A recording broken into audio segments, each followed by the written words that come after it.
Oke, selamat pagi kepada anak kami di sini yang telah memberikan waktunya untuk bergabung di dalam Zoom meeting kita pada pagi hari ini.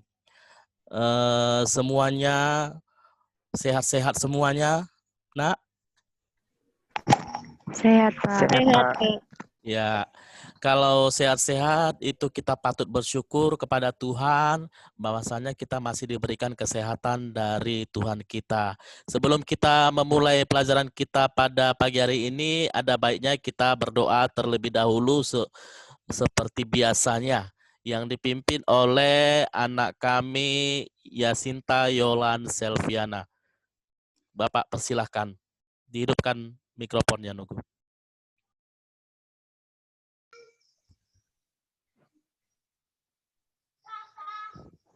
Mari kita bersatu dalam doa.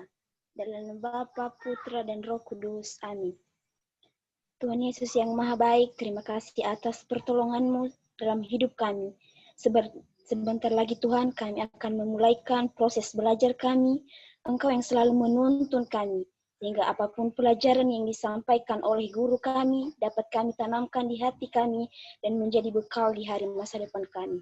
Hingga seluruh jiwa raga kami Tuhan, hanya kami landaskan, hanya kami serahkan di dalam naungan kasih-Mu, kiranya Engkau selalu menjaga dan melindungi kami. Engkau bantu kami Tuhan, supaya semua kegiatan kami ini berjalan dengan baik. Inilah doa kami Tuhan yang jauh dari kesempurnaan, hanya kami serahkan dalam tangan-Mu, hanya dalam nama Tuhan Yesus kami telah berdoa dan bersyukur. Amin. Dalam nama Bapa, Putra, dan Roh Kudus. Amin. Amin. Terima kasih kepada anak kami Yasinta Yolan Selpiani Gule yang telah memberikan hatinya untuk memimpin doa kita pada pagi hari ini. Sebelum Bapak memulai pelajaran kita, ada baiknya Bapak dulu menanyakan kepada kamu tentang komunikasi. Siapa yang tahu arti dari komunikasi? Siapa yang tahu arti dari komunikasi? Ayo, macam-macam. Ya, Nitina. Ya, menurut saya, Pak, komunikasi merupakan suatu interaksi yang dilakukan oleh antar satu orang ataupun lebih yang bertujuan untuk menyampaikan suatu informasi kepada orang lain. Itu saja, Pak. Ya, itu menurut Yetina. Ada lagi yang lain? Apa itu pengertian dari komunikasi? Menurut saya, Pak, komunikasi adalah suatu percakapan atau interaksi yang dilakukan antara dua orang atau lebih. Ya, itu menurut Yasinta. Yang lain mana? Apa menurutnya lain komunikasi? Ada lagi? Ya, kalau tidak ada, maka Bapak akan menerangkan sedikit komunikasi. Setiap hari kita berkomunikasi sama orang tua kita, sama teman-teman kita. Tetapi kita harus tahu dulu apa arti dari komunikasi. Komunikasi adalah proses interaksi antara satu dengan yang lainnya yang tujuannya untuk mengungkapkan perasaan kita kepada seseorang baik melalui tulisan maupun melalui lisan. Itu adalah yang dinamakan dengan komunikasi. Sekarang kita belajar komunikasi dalam jaringan.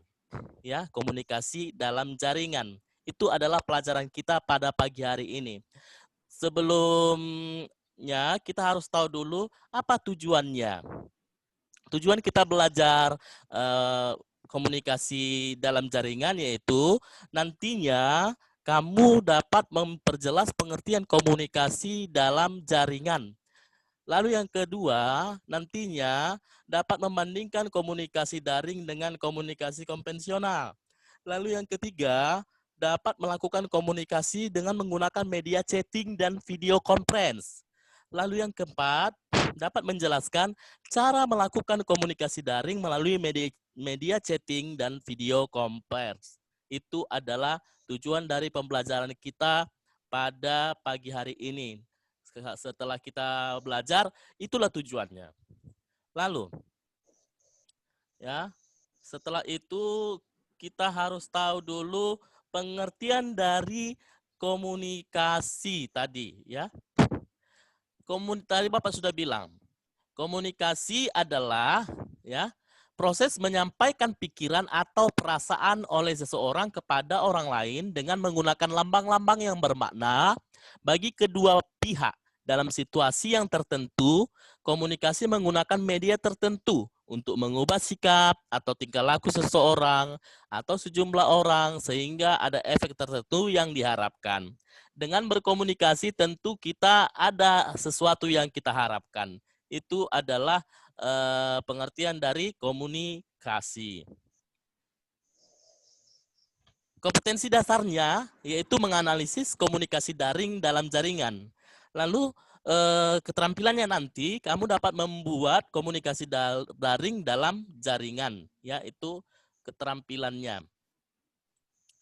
Fungsi komunikasi. Ada beberapa macam fungsi komunikasi yang harus kita ketahui, yaitu yang pertama itu sebagai informasi, sebagai informasi, fungsi komunikasi.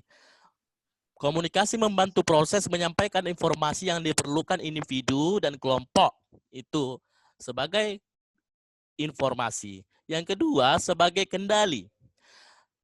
Nantinya komunikasi bertindak untuk mengendalikan perilaku anggota dalam beberapa cara, itu sebagai kendali, fungsi dari komunikasi. Yang ketiga, fungsi komunikasi yang ketiga yaitu sebagai motivasi, Dengan berkomunikasi kita mampu mengembangkan motivasi dengan menjelaskan kepada seseorang, Kita bisa memberikan motivasi kepada seseorang dengan berkomunikasi. Lalu yang keempat, fungsi komunikasi yang keempat yaitu sebagai pengungkapan emosional, Kita dengan berkomunikasi kita bisa mengungkapkan rasa emosional kita, rasa kecewa, rasa puas, dan rasa tidak suka kita, dan rasa suka kita kepada seseorang.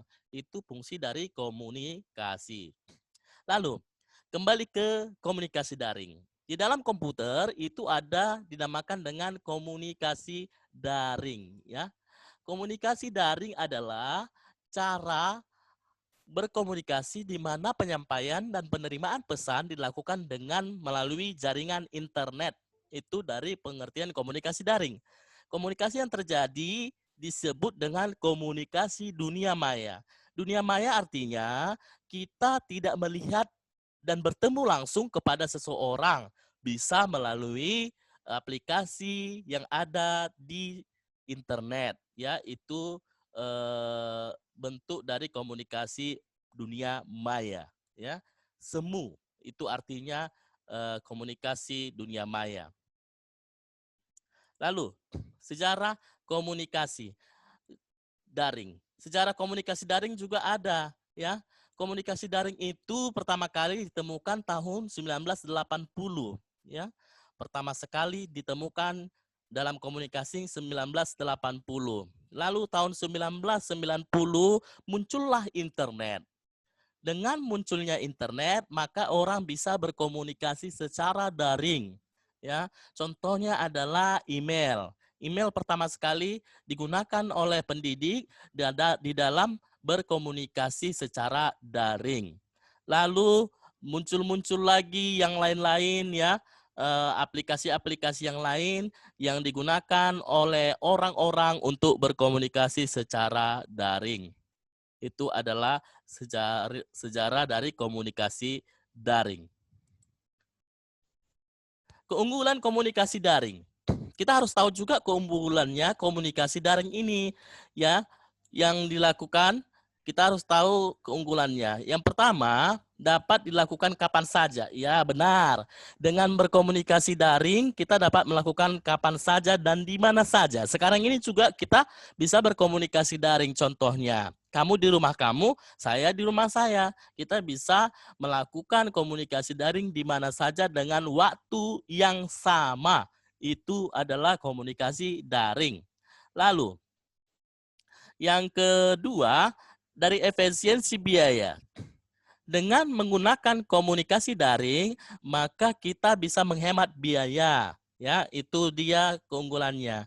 Lalu yang ketiga, efisiensi waktu. Dengan menggunakan komunikasi daring, kita bisa tidak membuang waktu dengan melakukan perjalanan. Misalnya begini contohnya, kita ada seseorang mau rapat ke luar kota, ke Jakarta. Lalu dia harus menempuh perjalanan ke Jakarta dulu, itu membutuhkan waktu. Setelah dia sampai di Jakarta, maka dia rapat dan berkomunikasi dengan orang-orang yang bertujuan di dalam rapat tersebut. Itu sangat membuang waktu, ya. Lalu yang keempat, terintegrasi dengan layanan TIK. Ya jelas, kalau komunikasi daring itu harus dia memerlukan layanan TIK, ya, dalam komunikasi informatika komputer, ya. Itu harus ada dia software dan hardware. Itu dia keunggulan komunikasi daring. Lalu yang kelima keunggulannya, meningkatkan intensitas berkomunikasi. Mendorong orang-orang yang biasanya diam di dunia nyata menjadi aktif di dunia maya. Sekarang ini orang semuanya berkomunikasi di dunia maya, bisa melalui WA, bisa melalui email dan lain-lain, ya. Itu meningkatkan intensitas komunikasi. Lalu keunggulan yang ke-6 yaitu meningkatkan partisipasi, ya. Semuanya orang bisa berkomunikasi secara daring sehingga dapat meningkatkan partisipasi seseorang, ya. Itu dia. Lalu yang selanjutnya adalah kelemahan. Kelemahannya yang pertama, tidak mewakili emosi pengguna intonasi bicara. Ya benar. Dalam berkomunikasi secara daring, kita tidak melihat bagaimana orang itu suka atau tidak. Kalau misalnya kita mengirim sesuatu di email, kita tidak bisa melihat orang tersebut berkomunikasi secara langsung sama kita, dia itu suka atau tidak sama kita, marah atau tidak sama kita. Itu juga kelemahan dari komunikasi daring. Lalu yang kedua, kelemahannya memerlukan perangkat khusus dalam pelaksanaan, yaitu hardware dan software. Tentu kita membutuhkan komputer atau handphone, ya. Itu bagian dari hardware-nya kalau berkomunikasi daring. Lalu software-nya apa? Software-nya yaitu Zoom Meeting, ya. Itu contohnya. Lalu, terlalu banyak informasi yang tidak penting. Yang dalam komunikasi daring seringkali informasi yang dapat menjadi terlalu banyak. Itu adalah kelemahan dari komunikasi daring, ya.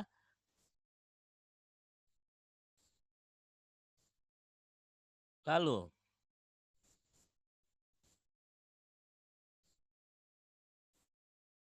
dua jenis komunikasi daring. Yang pertama adalah komunikasi daring sinkron atau serempak.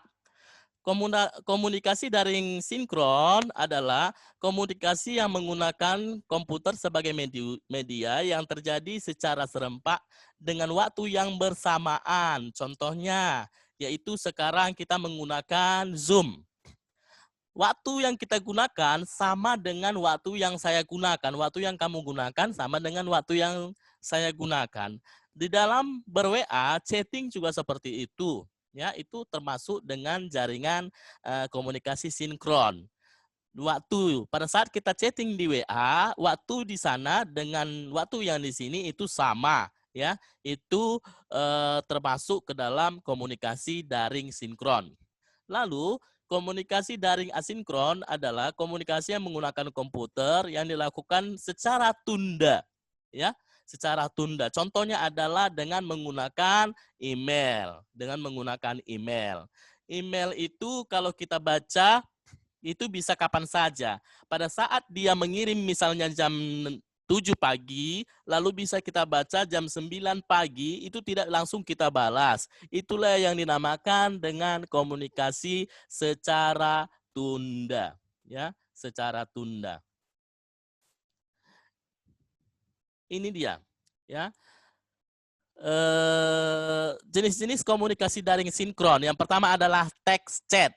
Ya, text chat itu program aplikasi yang dilakukan berkomunikasi, bersosialisasi langsung sesama pemakai internet secara daring. Itu text chat. Lalu contohnya apa? Contohnya yaitu IRC, lalu WhatsApp, lalu apa lagi yang bisa kita chatting? Siapa yang tahu? Siapa yang tahu? Messenger bisa? Bisa Telegram lagi, Pak. Telegram, Bisa. ya. Telegram, Messenger bisa kita lakukan di dalam text chatting. Itu bagian dari sinkron. Lalu video chat. Video chat itu juga apa yang dimaksud sekarang ini yaitu teleconference, ya. Di WA bisa kita video chat? Bisa.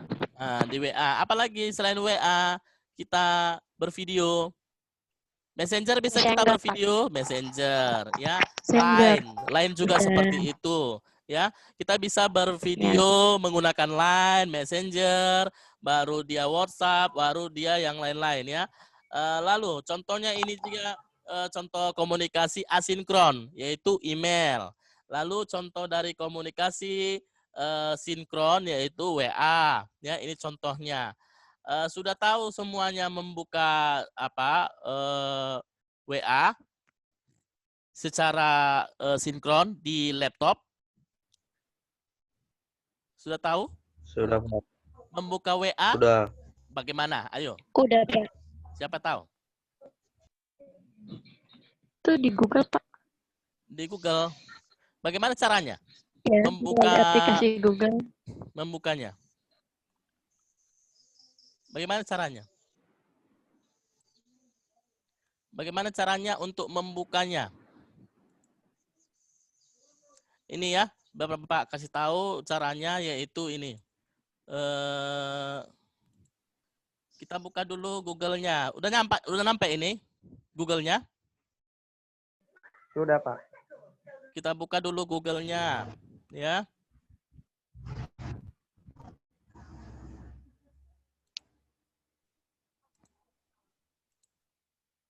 Lalu ini dia. Ini contohnya ya. Contohnya berchatting. Ya, ini dia. Udah mulai, Pak, kata si Fidelis. Sudah. Bapak chatting ya. Bapak chatting contohnya sudah, Nak. Ini sudah, Nak. Jadi itu termasuk ke dalam chatting komunikasi dalam jaringan sinkron, ya.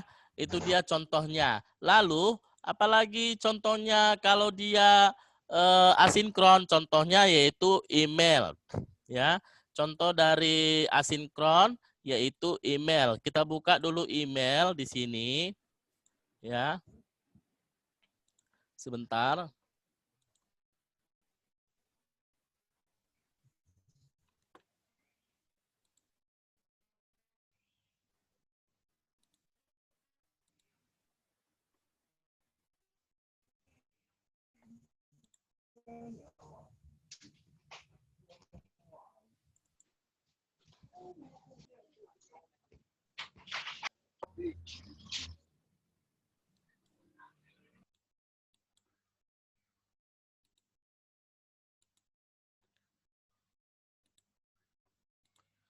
Sebentar ya.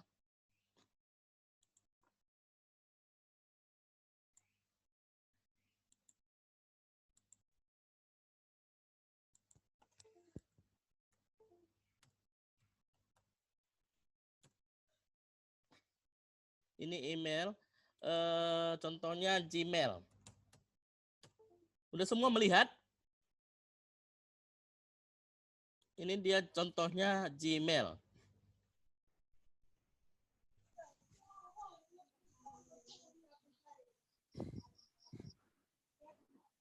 Kita buka dulu Gmail-nya. Ini contoh dari Gmail. Kalau kita menggunakan Gmail, ini semua pesan-pesan, pesan masuk, ini bisa kita baca, ya. Ini bisa kita baca kapan saja. Itu dinamakan dengan komunikasi asinkron, ya, komunikasi asinkron. Lalu cara menggunakannya, kalau mau mengirim pesan, itu kita klik tulis, ya, di sini. Lalu kalau ada kotak masuk, kita klik kotak masuk, ya. Lalu di situ juga ada dia terkirim. Di mana terkirim? Ini dia terkirim, ya. Contohnya ini dia surat-surat yang sudah terkirim. Surat masuk, kotak masuk, ini dia, ya. Lalu kalau mau menulis pesan sama orang, ini kita klik saja tulis pesan baru. Lalu kepadanya mana siapa, email siapa, ya. Lalu subjeknya, judulnya apa. Lalu kalau ada file-file yang mau dikirim, diambil dari sini, ya. Diambil dari sini, lalu diambil filenya ini. Lalu setelah itu okekan. Lalu setelah itu kirim, ya. Itu bagian dari pengiriman email.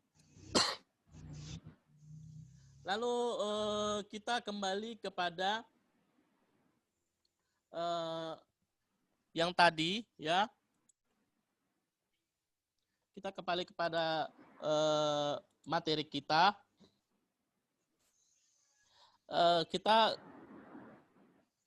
di sini Bapak ada memberikan tugas LKPD. Ya.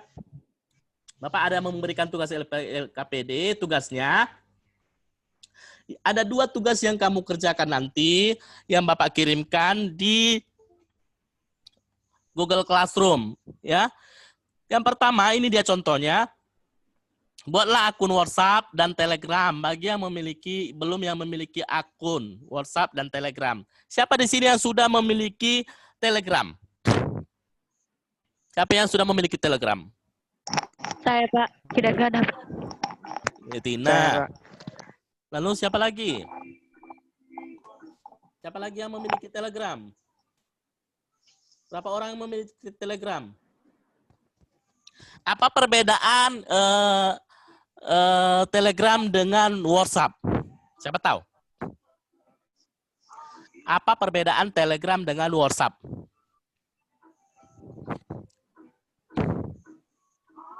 Ada yang tahu? Apa perbedaan Telegram dengan WhatsApp? Yang pertama, di dalam Telegram itu bisa menyimpan ratusan orang kalau berchatting, bahkan ribuan orang kalau di Telegram. Daya tampungnya lebih besar daripada WhatsApp. Lalu, apalagi perbedaannya dari segi tampilan, kalau tampilan Telegram itu berwarna biru, sedangkan WhatsApp berwarna hijau. Apalagi perbedaannya Telegram dengan WhatsApp, ya, harus tahu itu. Lalu yang selanjutnya, beri tulisan mengenai contoh chat izin meninggalkan kelas karena akan ke toilet, format gambarnya. Lalu nanti kamu berikan juga stiker-stiker, ya, kalau sudah memiliki akun WhatsApp dan Telegram. Itu yang pertama tugasnya. Lalu yang kedua tugasnya yaitu menggunakan akun Google, ya, Google Meet, ya, Google Meet. Pernah mendengar kata Google Meet? Pernah.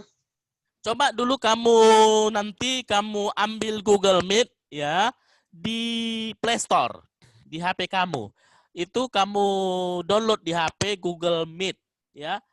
Coba dulu kamu gunakan, lalu kamu praktekkan. Nanti kita praktekkan, ya. Kamu praktekkan dulu sesama kamu. Itu dia. Lalu di sini Bapak mau memberikan dulu tugasnya kepada kamu. Apa perbedaan Google Meet dengan Zoom? Tahu? Ada yang tahu? Perbedaan Google Meet dengan Zoom?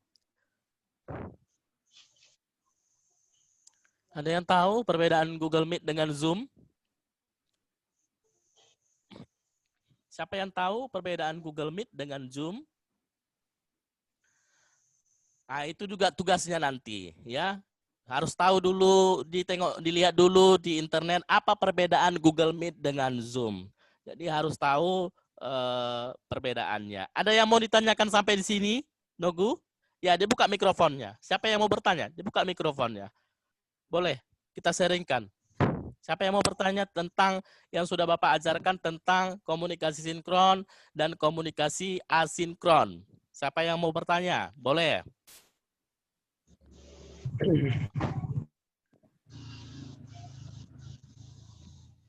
Tentang penggunaan internet. Siapa yang mau bertanya? Boleh.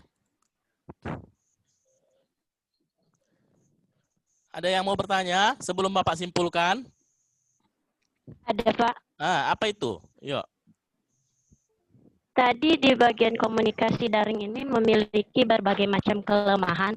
Salah satunya ada berbagai macam informasi yang tidak begitu penting. Nah, yang menjadi pertanyaan saya, Pak, bagaimana cara seseorang untuk menghindari kelemahan-kelemahan yang terjadi dalam komunikasi daring tersebut? Itu saja, Pak. Ya, ada lagi pertanyaan? Selain Yetina, ada lagi yang mau bertanyakan tentang komunikasi daring dalam jaringan ini? Ada lagi? Ya, tadi Bapak katakan komunikasi itu kelemahannya adalah terlalu banyak informasi yang tidak penting dalam daring. Seringkali informasi yang didapat menjadi terlalu banyak sehingga membuat bingung si penerima. Ya, contohnya di email. Di email tersebut ada kan dia informasi-informasi di email ada? Ada. Di email ada informasi-informasi itu yang tidak penting. Ya kita bisa melihat, bisa tidak melihat, itu tergantung kepada kita. Ya, nggak usah kita abaikan. Kita abaikan saja kalau itu informasinya yang tidak penting. Kalau dia penting maka kita klik lalu kita pelajari. Itu adalah bagian dari komunikasi daring yang kita mau ambil. Ambillah ambillah informasi yang baik dari situ. Kalau dia tidak baik, maka kita tinggalkan. Itu saja informasi yang tidak pentingnya. Ada lagi? Ada lagi yang mau ditanyakan tentang itu? Ada lagi yang mau ditanyakan? Menurut kamu, kalau kita dari handphone ke komputer, bisa nggak kita itu bervideo call?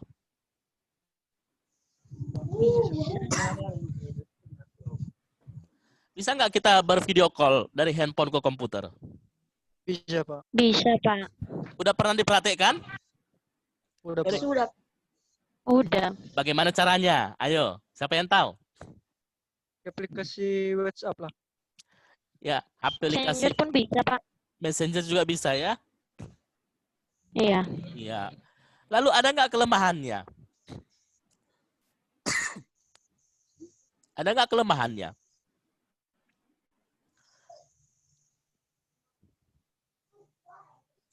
Apa kelemahannya bervideo call melalui handphone dengan handphone ke handphone dengan handphone ke laptop? Apa kelemahannya?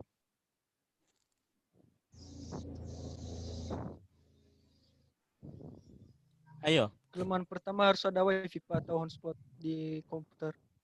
Ya, itu pertama. Harus ada wifi. Harus menyambungkan dia hotspotnya di laptop atau komputer. Lalu apa lagi? Kalau kita bervideo call kepada seseorang handphone ke handphone, kita itu tidak berat rasanya. Kita bawa handphone, ya bisa di mana saja. Tidak mungkin kita membawa laptop itu, kita hidupkan dulu laptopnya, lalu kita berkomunikasi. Itu terlalu repot. Ya, itu dia. Itu dulu dia kelemahannya. Lalu dari sini kita nanti bisa menyimpulkan bahwasanya komunikasi daring itu sangat-sangat penting. Ya, komunikasi daring itu sangat-sangat penting. Kita sekarang apa-apa dengan menggunakan daring. Belanja saja kita menggunakan daring. Contohnya apa? Belanja online. Ya, siapa di sini yang pernah belanja online? Saya, Pak. Ya, belanja online. Di mana kita aplikasi apa kita belanja online, Nunggu? Siapa yang tahu? Shopee. Bisa aplikasi Lazada. Shopee, Pak. Shopee, Lazada, ya. Shopee, Lazada Tokopedia. itu Tokopedia. Tokopedia. Itu termasuk dalam komunikasi ya. Itulah dia komunikasi daring ini sangat penting ya dengan menggunakan internet. Menurut kamu, internet itu penting kali tidak? Penting. Penting. Kebutuhan itu, Pak. Sudah kebutuhan sekarang itu, kebutuhan yang utama. Kalau sinyalnya tidak bagus, bagaimana perasaanmu? Emosi. Sedikit kecewa sih, Pak. Emosi, ya kecewa. Itu adalah bagian dari kekecewaan kita kalau sinyalnya tidak bagus, maka kita tidak bisa berinternet. Sedikit-sedikit sekarang orang baru bangun tidur pun pegang HP. Ya, seperti itu. Lihat-lihat chattingnya, lihat chatting orang ada enggak, ya, seperti itu. Itu tidak bisa kita pungkiri sekarang, ya, di dalam dunia IT, dunia sekarang ini internet, semua orang butuh internet. Tidak bisa kita mengakses informasi di desa-desa pun. Kalau kita punya internet, maka kita dapat melihat apa yang viral sekarang ini. Ya, itu juga bagian dari komunikasi daring, keuntungan dari komunikasi daring. Jadi kesimpulannya, di dalam menggunakan komunikasi daring ini, kita harus pandai-pandailah dulu menggunakan komunikasi daring ini. Contohnya saja di Facebook. Kita tidak bisa menggunakan Facebook itu sesuka hati kita. Jangan kita menyindir-nyindir orang ya di dalam Facebook, ya. Membuat status-status yang tidak penting yang bisa nantinya terjerat di dalam hukum. Jadi untuk itu